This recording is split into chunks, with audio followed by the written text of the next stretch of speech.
ومن يضلل فلا هادي له، وأشهد أن لا إله إلا الله وحده لا شريك له، وأشهد أن محمدًا عبده ورسوله.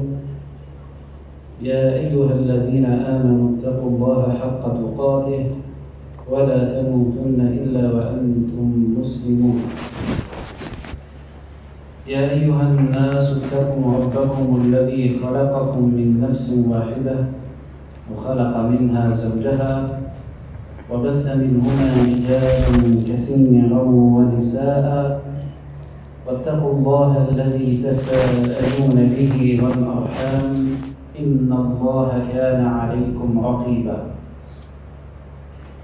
يا أيها الذين آمنوا اتقوا الله وقولوا قولا سديدا يصلح لكم أعمالكم ويغفر لكم ذنوبكم، ومن يطع الله ورسوله فقد فاز فوزا عظيما.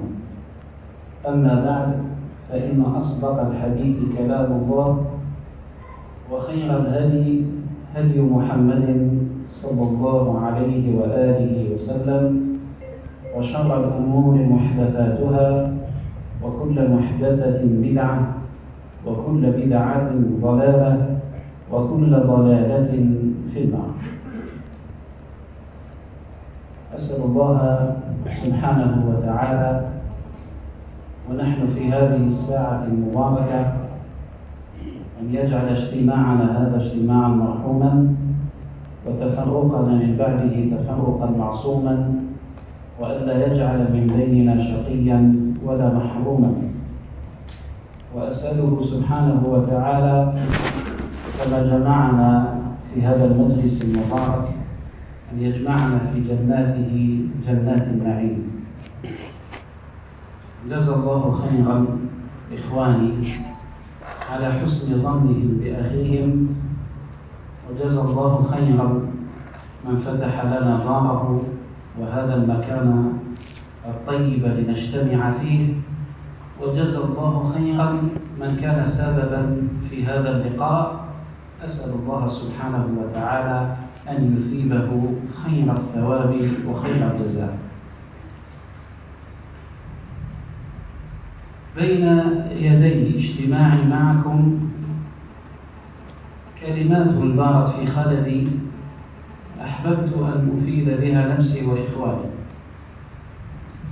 هذه الكلمات حول الموقف الصحيح الذي ينبغي على كل مكلف تعبد لله عز وجل بالحق وراقب الله سبحانه وتعالى في أقواله وأعماله أن يلتزم بها تجاه طعون الطاعنين في خيار هذه الأمة. إذ المعلوم أن الله سبحانه وتعالى جعل الناس أقساما وفاوت بينهم من حيث مراتبهم في العلم والفضل، وجعل الله سبحانه وتعالى أهل العلم في مكان عال، وفضلهم الله سبحانه وتعالى على سائر المؤمنين بما أكرمهم به من علم شرعي حووه في فهم الكتاب والسنة. ولا شك أن هذا المقام العظيم الذي بوأهم الله إياه سيجلب لهم كثيرا من الطاعنين، وسيثير حفيظة كثير من الذين يحسدونهم إذ أكرمهم الله بهذا المقام. وسيوجد كما وجد عبر الزمن الأول كثير من أولئك الذين يطعنون في خلال هذه الأمة، فالطعن فيهم ليس وليد العصر، بل له جذور تمتد إلى بداية هذه الدعوة المباركة. حين أعلن ورقة بن نوفل وكان قد تنصر وكان على دين الأوائل، حين أعلنها صريحة للنبي صلى الله عليه وسلم في أول البعثة وفي أول النبوة إذ قال له يا ليتني أكون فيها جذعا إذ يخرجك قومك. قال أو مخرجيهم؟ قال نعم، ما جاء أحد بمثل ما جئت به إلا عودي، وفي رواية إلا أوذي. فما من أحد يسير على طريق النبي صلى الله عليه وآله وسلم إلا ويتربص به قوم الدوائر ويناصبونه العداء، حتى جعل العلماء عليهم رحمة الله من علامات صحة المنهج ومن أمارات الصدق في الدعوة إلى الله سبحانه وتعالى، جعلوا من تلك العلامات وجود أعداء يعادونك ويناصبونك في منهجك وفي طريق دعوتك إلى الله سبحانه وتعالى. فمن دعا إلى الله ودعا إلى التوحيد وحارب الشرك ودعا إلى سنة النبي صلى الله عليه وسلم وحارب البدع ودعا إلى الجماعة والألفة وحارب الفرقة والاختلاف ودعا إلى منهج السلف وحارب منهج الخلف المبتدع، إلا وسيناصبه قوم العداء. فإن كان يدعي أنه على منهج السلف يدعو إلى الله ولا يجد من يناصبه العداء في منهجه، فهو ليس على الطريقة السوية. من هنا لا تنجو قوم يدعون إلى الله وآخرون يناصبونهم العداء، وقد يكون هؤلاء الذين يناصبونهم العداء من أبناء جنسهم وممن يدعي أنه سائر على نفس الطريق ونفس المنهج. فوجب على الجميع دون استثناء أن يقفوا مع الحق وأن يدافعوا عن الحق ويدافعوا كذلك عن أهل الحق. وأنا ذاكر لكم بعض الشواهد من كتاب الله ومن سنة النبي صلى الله عليه وسلم ومن فعل الصحابة ومن فعل السلف الصالح ما يبين أن أصحاب الطريق الصحيح لا بد أن يدافعوا عن أهل الحق. أولا من كتاب الله سبحانه وتعالى، قال الله عز وجل في سورة الضحى: ما ودعك ربك وما قلى. ما ودعك أي ما تركك ربك، وما قلى أي ما أبغضك. سبب نزول هذه الآية عند طائفة من أهل التفسير أن النبي صلى الله عليه وسلم أبطأ عليه الوحي فترة من الزمن، الله أعلم بتقديرها، فجعل كفار قريش يتحدثون فيما بينهم أن رب محمد صلى الله عليه وسلم تركه وهجره وأبغضه. فلما انتشر هذا الكلام الكذب البهتان مما من شأنه أن ينتقص من النبي صلى الله عليه وسلم، أنزل الله عز وجل هذه الآية تسلي قلب نبيه صلى الله عليه وسلم وترد فرية هؤلاء المفترين وتصمته وتخبر الجميع أن الله عز وجل ما ترك نبيه ولن يتركه سبحانه وتعالى، وما أبغضه ولن يبغضه لأنه داع إلى الله سبحانه وتعالى. وقيل إن سبب نزول هذه الآية أن النبي صلى الله عليه وسلم مرض مدة من الزمن فما استطاع أن يقوم الليل، وكان كفار قريش يتحينون الليل ليستمعوا قراءة النبي صلى الله عليه وسلم وهو قائم يصلي لربه. فلما لم يكن تلك الفترة التي مرض فيها جعلوا يقولون تركه ربه وما أنزل عليه الوحي وهجره ربه، حتى إن زوجة أبي لهب قالت يا محمد ما أرى شيطانك إلا قد تركك. وكانوا يتهمون النبي صلى الله عليه وسلم أنه إنما يأتي بهذا القرآن من وحي الشيطان.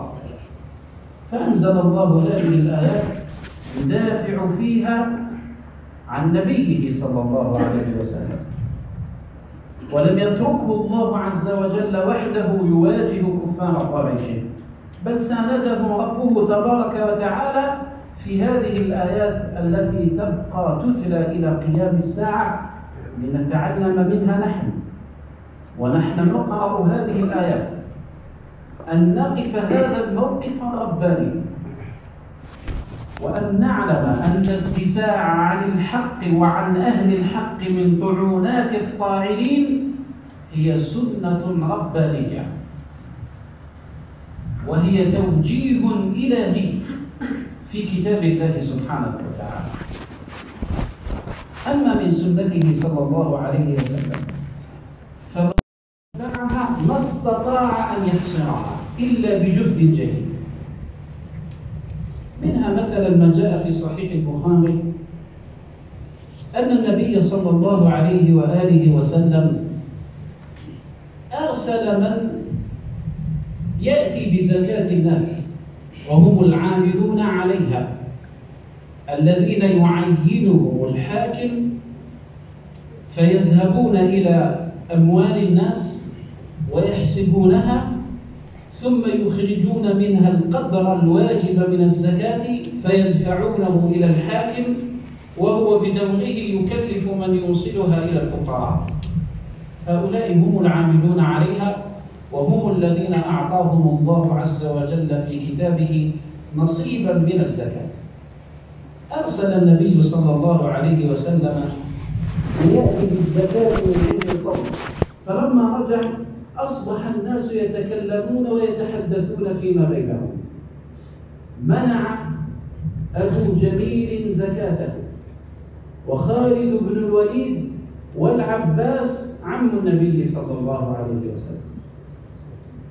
وكأن هؤلاء العمال حين رجعوا قالوا للناس إن خالد بن الوليد منع زكاته ورفض أن يدفعها، وأبو جميل كذلك فعل، والعباس عم النبي صلى الله عليه وسلم حين طالبناه بدفع زكاة ماله رفض أن يدفعها. وأخذ الناس يتحدثون بذلك، وشاع الأمر وذاع الخبر، وهذا لا شك بظاهره فيه منقصة لأولئك بظاهره، لكن النبي صلى الله عليه وسلم تعامل مع الأمر بخلاف ما تعامل مع غيره، وجلى للناس حقيقة الأمر، فقال صلى الله عليه وسلم: وما ينقم أبو جميل إلا أنه كان فقيرا فأغناه الله، وأما خالد فإنكم تظلمون خالدا، فإنه حبس أعتاده وأدرعه في سبيل الله، وأما العباس فعلي فزكاته علي ومثلها معها، عم الرجل صلو أبيه. أبو جميل منع زكاته. قال النبي صلى الله عليه وسلم: وما ينقم أبو جميل من الله ورسوله إلا أنه كان فقيرا فأغناه الله. رفض حقيقة أن يدفع زكاة ماله. وشراح الحديث على أن هذا الرجل كان منافقا يظهر الإسلام ويبطن الكفر، فلما امتحنه الله عز وجل بأخذ جزء من ماله أظهر حقيقته ورفض أن يدفع الزكاة. فخطب فخطأه النبي صلى الله عليه وسلم في ذلك، وبين أنه إنما يمنع زكاته لحبه المال، والله عز وجل غني عن ماله. أما خالد بن الوليد فإنكم تظلمون خالدا، لم يمنع زكاة أمواله، إنما حبس أذرعه وهي الأسلحة التي يستعملها في الجهاد، حبسها في سبيل الله. فإن الذين كانوا يأخذون الزكاة ما وجدوا عند خالد رضي الله عنه إلا ما يستعمله في الحرب من الأسلحة، فأرادوا أن يقوموها له ظنا منهم أنه يستعملها في التجارة، فمنعهم خالد من ذلك وقال: هذه الأذرع لا تأخذون منها شيئا من الزكاة، فحسبوه منع زكاته. والصواب كما قال صلى الله عليه وسلم: ليس لكم حق في هذه الأذرع ولا تأخذون منها زكاة، لأنها ليست مالا ناميا، إنما هي وقف أوقفها خالد بن الوليد في سبيل الله. كلما سمع صيحة الجهاد تنادي رفعها وخرج يجاهد في سبيل الله، فلم تتهمونه بباطل؟ وأما العباس عم النبي صلى الله عليه وسلم فإنهم حين طالبوه بالزكاة لم يدفع لهم الزكاة، فحسبوه منع زكاته. والصواب أن النبي صلى الله عليه وسلم تحمل دفع الزكاة في مكان العباس عمه، ودفعها النبي صلى الله عليه وسلم نيابة عنه. وبهذا استدل العلماء على أمرين: استدلوا بما قاله صلى الله عليه وسلم في حق عمه على مسألتين فقهيتين. المسألة الأولى هي جواز النيابة في دفع الزكاة، لأن الزكاة من جملة العبادات المالية، والنيابة فيها جائزة بإجماع أهل العلم. فالنبي صلى الله عليه وسلم ناب عن العباس في دفع الزكاة، وجعلوا هذا كذلك دليلا على مسألة فقهية أخرى، وهي جواز تعجيل الزكاة قبل وقتها. فإن النبي صلى الله عليه وسلم عجل زكاة العباس بعامين، فيجوز للإنسان أن يخرج زكاة ماله قبل أن يحل عليه الحول ولو بسنتين إذا اقتضى الأمر ذلك.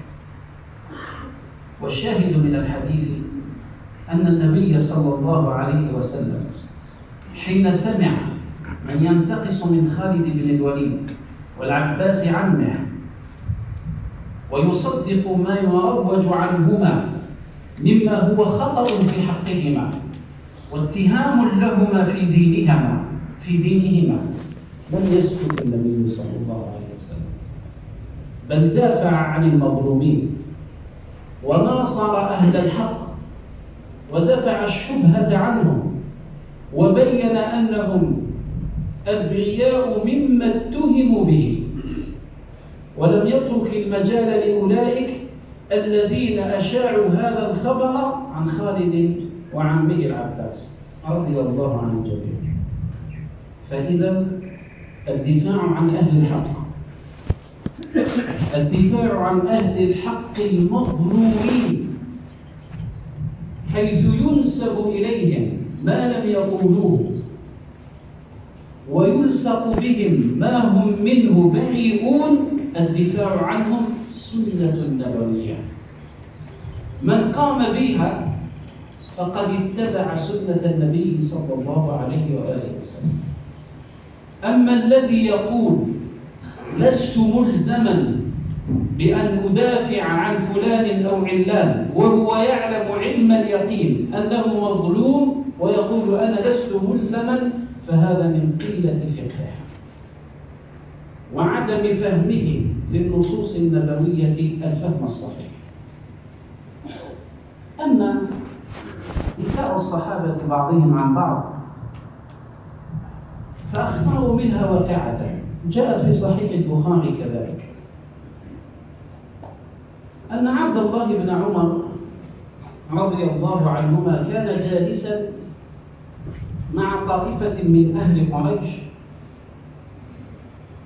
في الحج أيام منى، والناس حوله يسألونه، فجاء أعرابي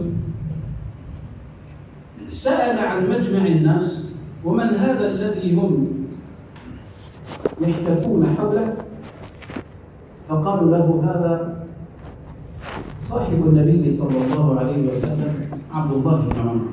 وهذه الواقعة كانت في زمن خلافة عثمان رضي الله عنه. فجاء هذا الأعرابي حتى وقف على رأس المجموعة ثم قال يا عبد الله إني سائلك فأجبني. قال تفضل. قال ألست تعلم أن عثمان فر يوم أحد؟ قال عبد الله بن عمر بلى. فكبر الرجل قال الله أكبر، فرحا بجواب عبد الله بن عمر. حسب أن عبد الله بن عمر وافقه في الطعن في عثمان. ثم قال له ألست تعلم أن عثمان غاب عن غزوة بدر؟ قال ابن عمر بلى. قال رجل الله أكبر فرحا. قال ألست تعلم أن عثمان غاب عن بيعة الرضوان؟ قال بلى. قال الله أكبر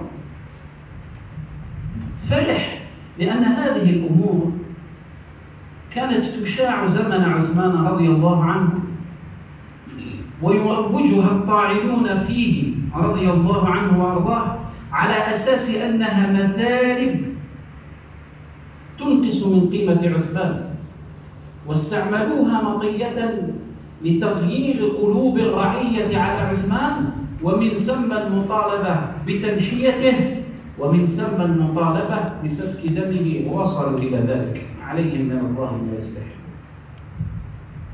فلما أراد الرجل أن يولي فرحا بأجوبة عبد الله بن عمر قال له عبد الله بن عمر حسبك، الآن لابد أن تسمع الجواب.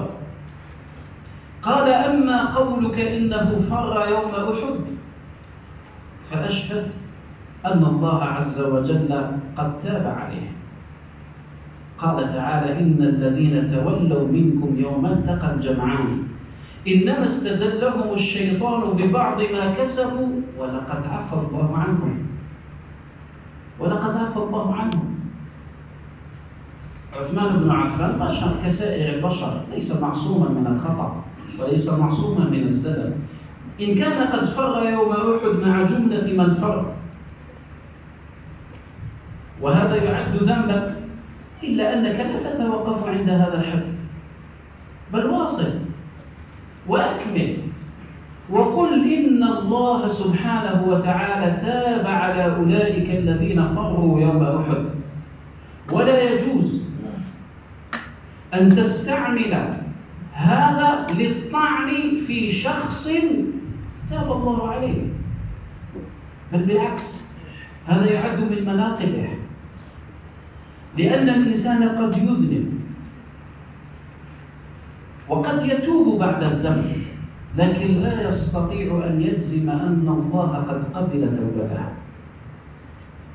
ولذلك كل مذنب ومن صدق توبته أنه كلما تذكر ذنبه شعر كأن فؤاده يوشك أن يخرج من جسده خوفا وفرقا من الله عز وجل، وكلما ذكر ذنبه جدد التوبة إلى ربه خوفا أن لا يكون الله عز وجل قد قبل توبته السابقة. فإذا علم الإنسان أن الله قد تاب عليه فذاك يوم هو خير أيامه على الإطلاق.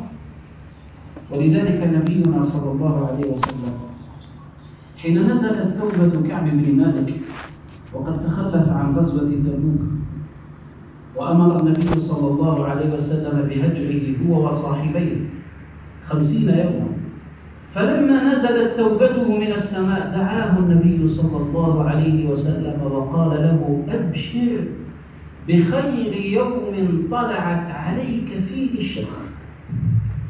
خير يوم لك منذ أن ولدت إلى الآن هو هذا اليوم، لأن الله عز وجل قبل توبتك. فيكون عثمان رضي الله عنه حين وقع فيما وقع فيه ثم تاب الله عليه يعد ذلك منقبة في حقه. لكن المدلسين والملبسين يقطعون نصف الكلام ويأخذون منه ما يناسب أهواءهم السقيمة ونفوسهم المريضة ويستعملونه في الطعن فيما يعد بعد تمام الكلام منقبة على صاحبه وليس مذمة عليه. الآن الشبهة الأولى زالت. الشبهة الثانية قال: أما قولك إنه غاب عن غزوة بدر، فأشهد أن بنت النبي صلى الله عليه وسلم وكانت زوجته أي زوجة عثمان معرضة، فاستأذن النبي صلى الله عليه وسلم أن يبقى معها يمرضها، فأذن له النبي صلى الله عليه وسلم. وقدر الله عز وجل أن النبي صلى الله عليه وسلم حين يخرج لغزوة بدر تموت بنته وعثمان قائم عليها يمرضها، فلذلك تخلف عن غزوة بدر. ولولا أن زوجته كانت بتلك الحال لكان قد شهد بدرا. ولذلك لما رجع النبي صلى الله عليه وسلم من غزوة بدر أعطى عثمان جزءا من الغنائم وكأنه شارك في غزوة بدر. ومنه أخذ العلماء أن الممرض في حكم المريض، لأن عثمان رضي الله عنه كان يمرض زوجته، فكان في حكم المريض الذي يجوز له التخلف عن الجهاد، فأعطاه النبي صلى الله عليه وسلم من الغزوة كأنه شارك فيها. هذه مذمة في حقه ولا منقبة؟ منقبة في حقه، لأنه شهد الغزوة وأعطي منها وهو غائب عنها. قال: أما قولك إنه غاب عن بيعة الرضوان، فإن النبي صلى الله عليه وسلم لم يجد أشرف من عثمان بطنا وأقرب إلى قريش نسبا يرسله إليهم. بيعة الرضوان كانت بسبب أن النبي صلى الله عليه وسلم رأى في المنام أنه سيحج أو يعتمر، فخرج من تلك السنة ليعتمر، فلما وصل الحديبية منعت كفار قريش من الدخول إلى مكة، وصار بين النبي صلى الله عليه وسلم وقريش مفاوضات، فاختار عثمان رضي الله عنه وأرسله إلى كفار قريش يعلمهم أن النبي صلى الله عليه وسلم ما جاء لقتال وما جاء لغزو وما جاء لشيء إلا أنه يريد أن يعتمر، فخلوا له مكة وخلوا له الكعبة يعتمر ويخرج هو وصحابته لا يمسكم بسوء. أرسل عثمان رضي الله عنه ليخبرهم بهذا. فلما ذهب عثمان إلى مكة أبطأ الرجوع إلى النبي صلى الله عليه وسلم، فحسب النبي صلى الله عليه وسلم أن كفار قريش مسوا عثمان بسوء أو أنهم قتلوه، واعتبرها النبي صلى الله عليه وسلم غدرا، فدعا الصحابة إلى البيعة وبايعوه تحت شجرة الرضوان وبايعوه على الموت. وعثمان لم يبايع، لما؟ لأنه كان غائبا يفاوض كفار قريش فله عذر. أضف إلى ذلك كما قال عبد الله بن عمر، أضف إلى ذلك أن النبي صلى الله عليه وسلم رفع يمينه الشريفة صلى الله عليه وسلم، ثم قال: اللهم هذه عن نبيك، ورفع يسراه وقال: اللهم هذه عن عثمان وبايع. هذه منقبة في حق عثمان. النبي صلى الله عليه وسلم في غياب عثمان يجزم صلى الله عليه وسلم وينوب عن عثمان أنه لو كان حاضرا لبايع على الموت. فالنبي صلى الله عليه وسلم عند ذلك يشهد بصدق عثمان ويثني عليه في غيبته أنه صادق إذ لو كان حاضرا لبايع على الموت. فهذا ثناء منه صلى الله عليه وسلم على عثمان. ولذلك عثمان رضي الله عنه قال: لشمال النبي صلى الله عليه وسلم أشرف لي من يميني. لو كان حاضرا عثمان يمد يمينه ليبايع، لكن كان غائبا فناب عنه النبي صلى الله عليه وسلم بشماله. شمال النبي صلى الله عليه وسلم أشرف لعثمان من يمينه، من يمين عثمان. فلما أكمل عبد الله بن عمر الجواب عن الشبهة قال لذلك الأعرابي: خذها الآن، روح بها الآن، هول الجواب عن الشبهة التي أثرتها، فخذها الآن وانشرها بين الناس إن كنت صادقا. إن كنت صادقا. ويستفاد من هذا الأثر أن الصحابة رضوان الله عليهم يدافع بعضهم عن بعض ولا يسكتون ولا يقولون هذا الأمر لا يهمنا. ما قالوش عثمان رضي الله عنه قادر عن الدفاع عن نفسه وحده، عثمان حجته معه لا يعنينا أمره أبدا، بل قاموا يدافعون عن هؤلاء الطاعنين ويردون شبههم شبهة شبهة.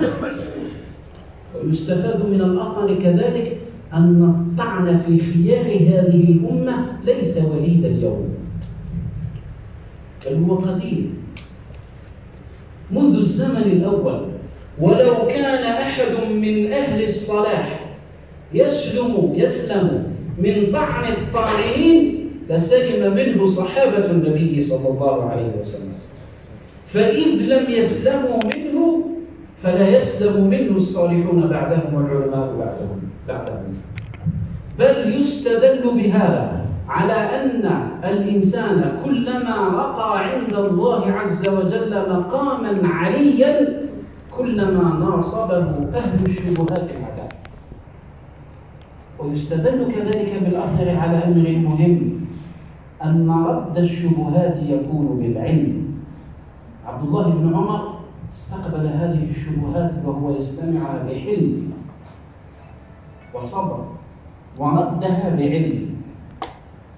فمن أراد أن يرد على الطاعنين فلا بد عليه أن يتصف بصفتين مهمتين: العلم والحلم. فمن كان صاحب علم ولا حلم له فلا ينبغي لهذا المقام، ومن كان صاحب حلم ولم يكن صاحب علم ربما أفسد أكثر مما يصلح. عبد الله بن عمر يستمع إلى هذه الشبهات بحلم ثم يفندها بعلم، ورد الطاعن خائبا خاسرا. أما مواقف السلف فيما بينهم فلو جئنا نعددها لاحتاجت إلى مجالس ومجالس، مما يبين أن السلف رضوان الله عليهم فهموا فهما صحيحا قوله تعالى: والمؤمنون والمؤمنات بعضهم أولياء بعض. المؤمن ولي للمؤمن، يعني ذلك أنه يحبه وينصره ويدافع عنه ويحوط عنه ويرد عنه الأذى وينصره ولا يسلمه أبدا للطاعنين. ولذلك السلف ترجموا فهمهم الصحيح للآية في مواقف مسجلة في كتب السير وكتب التراجم. أكتفي منها بموقفين. الموقف الأول جاء في تاريخ بغداد للخطيب البغدادي عن عبد الله بن المبارك عليه رحمة الله قال: خرجت قاصدا الشام أريد لقيا الأوزاعي عليه رحمة الله، إمام الديار الشامية في زمانه. قال: فلقيته ببيروت، وكان الأوزاعي يؤم الناس في المسجد ويؤذن لهم. فلما رآني الأوزاعي قال: يا خراساني، من هذا الرجل الذي يقال له أبو حنيفة عندكم مبتدع؟ وكان يروج عن أبي حنيفة بعض الأمور من الأكاذيب جعلت بعض الصالحين وبعض أهل العلم يتهمه في منهجه وأنه مبتدع.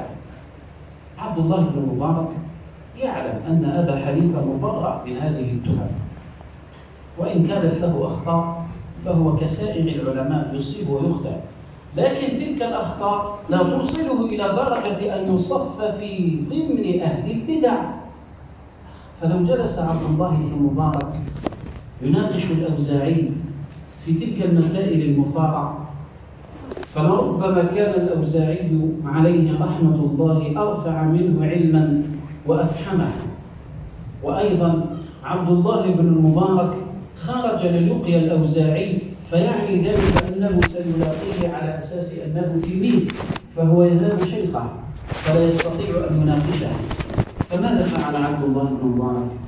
ذهب إلى بيته وأمسك كتابا من كتب أبي حنيفة وجعل يختار بعض المسائل من جياد مسائل أبي حنيفة، يعني من خيار مسائله العلمية التي تدل على نبوغه وتدل على فهمه الصحيح للكتاب والسنة، وأنه سائر على منهج أهل العلم في منهج الاستدلال. فاختار من ذلك الكتاب بعض الصفحات وجمعها. قال: ثم دخلت المسجد من الغد فوجدت الأوزاعي قد أذن فدفعت إليه الكتاب، فجعل الأوزاعي يقرأ فيه وهو قائم متكئ على سارية المسجد يقلب فيه النظر وينظر فيه، ثم جعله في كمه وأقام الصلاة وصلى بالناس، فلما انصرف من الصلاة جعل يقلب فيه النظر أيضا. قال: ثم أتيته بعد مدة فقال: يا عبد الله بن المبارك، من النعمان بن ثابت هذا؟ شو النعمان بن ثابت؟ أبو حنيفة، لكن في الكتاب يقول: قال لنا النعمان بن ثابت. والأوزاعي يعرف أبا حنيفة بأبي حنيفة ولا يعرفه أنه هو النعمان بن ثابت. قال عبد الله بن المبارك: رجل من عندنا. قال الأوزاعي: يا ابن المبارك، إلزمه فإن له علما. قال عبد الله بن المبارك: هذا أبو حنيفة الذي قلت لي إنه مبتدع، هذا هو أبو حنيفة الذي قلت لي إنه مبتدع. حين تقرأ له تعلم أنه ليس بمبتدع، تعلم أنه صاحب علم وصاحب حجة، وأنه اجتهد، فما أصاب فيه فله أجران، وما أخطأ فيه فله أجر واحد وذنبه إن شاء الله مغفور، لأنه سلك المسلك الصحيح في العلم. إذن الأوزاعي عرف أو علم عن أبي حنيفة ما كان ينقله الطاعنون عنه، وعبد الله بن مبارك علم عن أبي حنيفة منه مباشرة أو من كتبه ما يعلم أنه منه بريء. فماذا ما وقف عبد الله بن مبارك؟ هل سكت وترك الأوزاعي يظن بأبي حنيفة ظنا خطأ، أو قال أبو حنيفة قادر على أن يرد عن نفسه، أو قال لا يهمني الأمر بينهم، أو قال كل لهم أخطاء، الأوزاعي له خطأ، أبو حنيفة له خطأ، فلان له خطأ، أنا لا يهمني الأمر، كلهم له خطأ. لم يفعل عبد الله بن مبارك ذلك، وحاشاه أن يفعل، لأنه صاحب علم، علم بما علمه الله عز وجل أن أبا حنيفة بريء مما يروج ضده، مما يطعن فيه، فسارع إلى هذه الحيلة العلمية ليصحح نظرة الأوزاعي عن أبي حنيفة، ونجح في ذلك وجزاه الله خيرا. هكذا يدافع أهل العلم بعضهم عن بعض. أما الموقف الثاني وبه أختم إن شاء الله، ذكره الذهبي في سير أعلام النبلاء أن وكيع بن الجراح وهو إمام أهل العراق قدم مكة ربما للحج أو العمرة، وعقد في مكة مجلس علم، وروى في هذا المجلس حديثا عن النبي صلى الله عليه وسلم أنه حين توفي تركه الصحابة 3 أيام حتى انتفخ بطنه وانثنت خنصراه، عوجت أصابعه الصغيرة. هذا الحديث الذي رواه وكيع بن الجراح أوله صحيح وآخره ضعيف، لكن ربما وكيع بن الجراح رواه بالسند بتبرأ ذمته، أو ربما صح عنده ذلك. كونه صلى الله عليه وسلم ترك بعد وفاته مدة لم يدهم فيها هذا صحيح، لأن الصحابة رضوان الله عليهم حين توفي النبي صلى الله عليه وسلم انشغلوا ببعض الأمور التي شغلتهم عن دفنه صلى الله عليه وسلم. اختلفوا فيما بينهم من الذي يغسل النبي صلى الله عليه وسلم. اختلفوا قبل ذلك فيما بينهم هل مات النبي صلى الله عليه وسلم أم لم يمت. وعمر بن الخطاب كان له موقف هناك في ذلك الفترة، سل سيفه وقال من زعم أن محمدا قد مات قتلته بسيفي. إنما غاب النبي صلى الله عليه وسلم غيبة كغيبة موسى فلا يرجعن فلا يقطعن أيدي وألسنة قوم يتهمونه بذلك. من هول المصيبة مصيبة موت النبي صلى الله عليه وسلم، عمر بن الخطاب رضي الله عنه لم يستوعب أنه صلى الله عليه وسلم، حتى جاء أبو بكر وكان غائبا وكشف الستار عنه صلى الله عليه وسلم وقبل بين عينيه وقال طبت يا رسول الله حيا وميتا، ثم قرأ قوله تعالى وما محمد إلا رسول قد خلت من قبله الرسل أفإن مات أو قتل انقلبتم على أعقابكم. قال عمر الخطاب والله كأني إنما قرأتها ذلك اليوم وكأنها نزلت في ذلك اليوم. من هذه المصيبة نسي عمر بن الخطاب هذه الآية. ثم اختلفوا من الذي يدفنهم، اختلفوا من الذي يغسلهم، اختلفوا هل يكشفون الثياب عنه صلى الله عليه وسلم أم يغسلونه بثيابه، اختلفوا من يؤمه في صلاة الجنازة ومن يتقدم بين يدي النبي صلى الله عليه وسلم ليصلي بالصحابة وكان إمامهم عليه الصلاة والسلام، اختلفوا من الذي يتولى الخلافة بعده، والأنصار قالوا منا أمين ومنكم أمين، حتى فصل بينهم أبو بكر رضي الله عنه النزاع وقال الأئمة من قريش كما قال صلى الله عليه وسلم نحن الأمراء وأنتم الوزراء، فأذعن الأنصار للحديث واستجابوا. اختلفوا أين يدفن النبي صلى الله عليه وسلم، أيدفن حيث مات أم يدفن في مقابر المسلمين، حتى رأوا أنه صلى الله عليه وسلم أخبر أن الأنبياء يدفنون حيث مات. كل هذه الأمور التي حدثت بعد وفاته صلى الله عليه وسلم جعلت الصحابة يشتغلون بما رأوه مهما عن دفنه صلى الله عليه وسلم. إلى هنا الحديث صحيح. الزيادة الضعيفة أنه صلى الله عليه وسلم حين ترك انتفخ بطنه وانثنت خنصراه، هذه زيادة ضعيفة. وكيع بن الجراح حين روى هذا وسمع أهل مكة ذلك استعظموا الأمر وقالوا إن وكيع بن الجراح ينتقص من النبي صلى الله عليه وسلم إذ يسميه مع سائر الموتى. أخبرنا النبي صلى الله عليه وسلم أن الأنبياء لا يتغيرون بعد وفاتهم وأن الأرض لا تأكل أجسادهم، فذهبوا إلى أمير ووالي مكة وقالوا له إنها هنا من يطعن في النبي صلى الله عليه وسلم وينتقص من قيمته ويسويه مع سائر الموتى. فأمر والي مكة بصلب وكيع بن الجراح وقتله وأهدر دمه، لأنه في نظره انتقص من حق النبي صلى الله عليه وسلم. فجاء قوم إلى سفيان بن عيينة إمام أهل مكة في زمانه وقالوا له إن وكيع بن الجراح يوشك أن يسفك دمه فأسرع.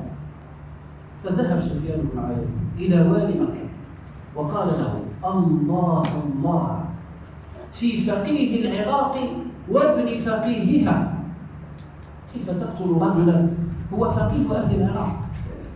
قال: ألم تسمع ما رواه ينتقص من النبي صلى الله عليه وسلم؟ هذا هو الشاهد هنا الشاهد. قال سفيان بن عيينة: هذا حديث معروف. وقال: وما عرفته إلا الساعة، ولكن لأنقذ وكيع بن الجراح. وشوفوا فقه العلماء، سفيان بن عيينة ما قالش، لم يقل الحديث أعرفه، لأنه حقيقة ما كانش يعرف هذه الزيادة الضعيفة يعرفها، وإنما قال الحديث معروف تبوية. معروف أي عند وكيع بن الجراح، ومعروف عند أهل العراق، وإنما قال ذلك لينقر على وكيع بن الجراح من الموت. الآن والي مكة أمامه إمام أهل مكة، بل إمام الدنيا في زمانه، إمام أهل الحديث في زمانه، يقول له الحديث معروف. فماذا أمر والي مكة؟ أمر بإطلاق سراح وكيع بن الجراح. من الذي كان سببا في إنقاذه؟ سفيان بن عيينة. انطلق وكيع بن الجراح قاصدا المدينة، فجاء ناس من أهل مكة ولا زالوا بوالي أهل مكة يقول له: كيف تطلق سراحه وقد تنقص من النبي صلى الله عليه وسلم؟ فلا زالوا به حتى ندم إذ أطلق سراحه، وأرسل إلى والي المدينة يقول له: سيقدم عليك رجل اسمه وكيع بن الجراح قد تنقص من النبي صلى الله عليه وسلم فإذ دخل المدينة فاقتله. فسمع سفيان بن عيينة أن حياة وكيع بن الجراح في خطر إن دخل المدينة، فأمر رجلا أن يخرج وأن يصل إلى وكيع بن الجراح قبل أن يدخل المدينة، ويقول له: سفيان بن عيينة يقول لك ول نحو الكوفة ولا تدخل المدينة فإنك إن دخلتها قتلت. دافع عنها في حضرته ودافع عنه وهو غائب، بل أزيدكم.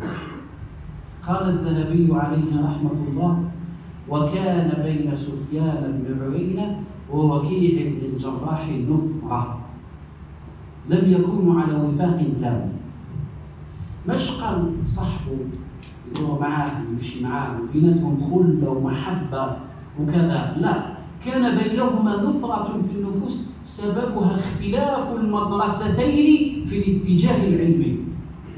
فأهل مكة كانوا يبنون علمهم وفقههم على رواية الحديث، أما أهل الكوفة فكانوا يبنون علمهم على القياس والنظر، وكانوا يزهدون في رواية الحديث بسبب كثرة انتشار الكذب عندهم. وهذا مما سبب اختلافا كبيرا في مسائل علمية بين المدرستين، أدت إلى وقوع شيء في النفوس بين سفيان بن عيينة ووكيع بن الجراح. لكن مع ذلك نفرة في النفوس بسبب اجتهاد علمي لم تسمح لسفيان بن عيينة أن يخذل أخاه، ولم تبرئ له أن يسكت عنه وعن الدفاع عنه وهو يعلم أنه مظلوم. فكيف بقوله يدعون أنهم على المنهج الصحيح وأنهم سائرون على طريق العلم، يزهدون الناس في الدفاع عن العالم ويزهدون الناس في الدفاع عن الحق، بل وسكوتهم هذا يقوي جهة الطاعنين وجهة الذين يتهجمون بالباطل على أهل الحق. فأي فهم فهموه وأي دليل استندوا عليه ليفعلوا ذلك؟ والخذلان وهو ترك نصرة المظلوم من الكبائر. فقد روى الطحاوي في مشكل الآثار عن عبد الله بن مسعود رضي الله عنه مرفوعا أن النبي صلى الله عليه وسلم قال: أمر بعبد أن يجلد في قبره 100 جلدة فلا زال يدعو حتى جعلت جلدة واحدة. لاحظوا، لا زال يدعو حتى جعلت جلدة واحدة. إذا قبل دعاءه، هذا يعني أنه على التوحيد. إذ لو كان على الكفر ما قبل دعاءه. فجلد جلدة واحدة امتلأ قبره عليها أو بسببها ظلمة. فلما أفاق قال: لم جلدتموني؟ قالوا: لأنك صليت صلاة واحدة بغير طهور ومررت على مظلوم فلم تنصره. ومررت على مظلوم فلم تنصره. كنت قادرا، أي الحديث، أي كنت قادرا على نصرته، كنت قادرا عن الدفاع عليه، كنت قادرا أن ترد ظلم الظالمين ولم تفعل. هذا خذلان، هذا تسليم لبريء لأعدائه حتى يظلموه، هذا رضا بالظلم. فلذلك استحق هذه العقوبة العظيمة. وتعلمون جميعا أن علماءنا عليهم رحمة الله قرروا فيما قرروه أن الذنب إذا رتبت عليه عقوبة دنيوية أو أخروية فليس ذنبا من جملة الصغائر، إنما هو ذنب من جملة الكبائر. فترك نصرة المظلوم على من كان قادرا على ذلك يعد من الكبائر. نسأل الله السلامة والعافية. هذا هو ما نجده في كتاب الله، في سنة النبي صلى الله عليه وسلم، وفي فعل الصحابة، وفي مواقف السلف رضوان الله عليهم، مما يدلنا على أن الدفاع عن أهل الحق واجب. لكن قبل الدفاع عنهم لابد أن تعرف الحق. فإذا عرفت الحق عرفت أهله، وإذا عرفت الحق تمسكت به، وإذا عرفت الحق وتمسكت به ودافعت عن أهله سألت الله عز وجل أن يثبتك عليه، لأن الفتن خطافة والثبات لا يكون إلا بيد الله سبحانه وتعالى. فنسأل الله عز وجل بأسمائه الحسنى وصفاته العلى أن يرينا الحق حقا ويرزقنا اتباعه، وأن يرينا الباطل باطلا ويرزقنا اجتنابه. هذا ما دار في نفسي أن أقوله، أذكر به نفسي وإخواني. إن كان من صواب فمنه سبحانه وتعالى وأحمده على ذلك، وإن كان من خطأ فمن نفسي ومن الشيطان وأستغفر الله على ذلك. وبعد هذا المجال إليكم مفتوح إن شاء الله. تفضل.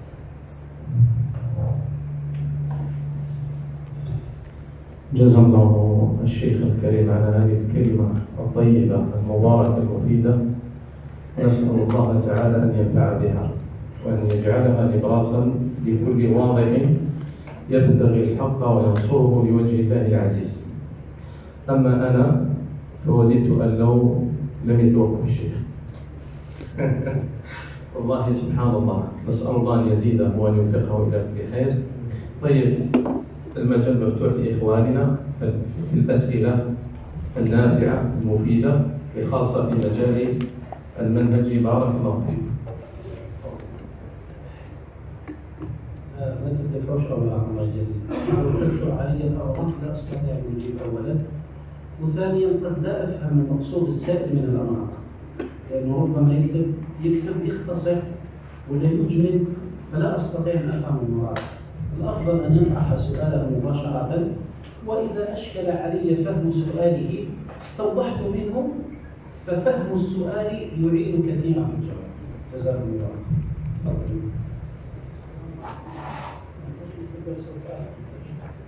خيرا. كاين الأفضل خير شيء اسمه السؤال. تفضل.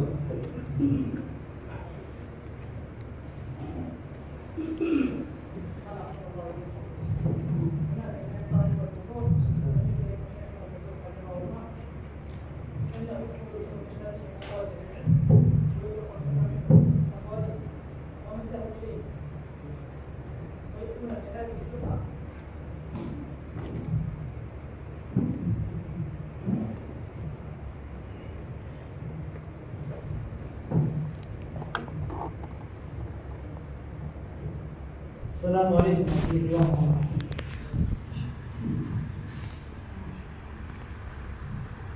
شيخنا أحسن الله إليكم.